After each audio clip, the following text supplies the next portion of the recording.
ये चटनी बनाएं पकोड़ों के साथ। सच में गाइस सब आपसे रेसिपी पूछे बगैर नहीं रह पाएंगे। तो चलिए फिर वीडियो को स्टार्ट करते हैं। मैं हूँ आपकी शेफ़ सदफ़ खादिम, आप देख रहे हैं my YouTube channel Sadaf cooking.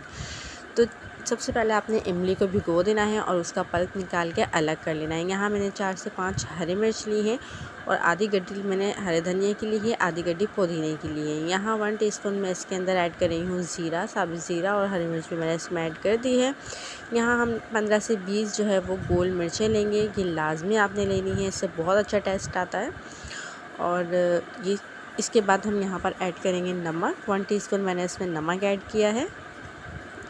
यहाँ इमली का पल्प ऐड करना है, ये भी लाजमी आपने ऐड करना है।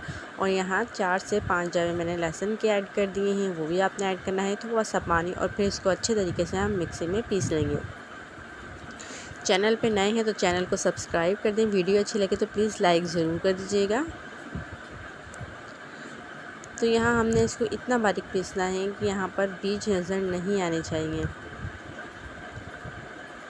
आपको बीच में थोड़े पानी की ज़रूरत पड़े तो आप यहाँ पर थोड़ा सा पानी ऐड कर सकते हैं। मैंने 1 टेबल स्पून जो है वो पानी ऐड किया था। यहाँ देख सकते हैं हमारे अच्छे से चटनी बन के रेडी है। अब इसको हम एक जार में डाल देंगे। कोई भी आप जार ले सकते हो, एयर टाइट कंटेनर।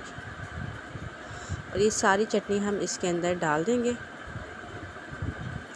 आप इसे इजीली बना के रख सकते हो, 2 से 3 जार भी बना के रख सकते हैं आप महीने भर के लिए। जितनी भी आपको ज़रूरत पड़े, ये बिल्कुल भी ख़राब नहीं होगी, आराम से 1 महीना चल सकती है। आप इसकी थिकनेस देख सकते हैं।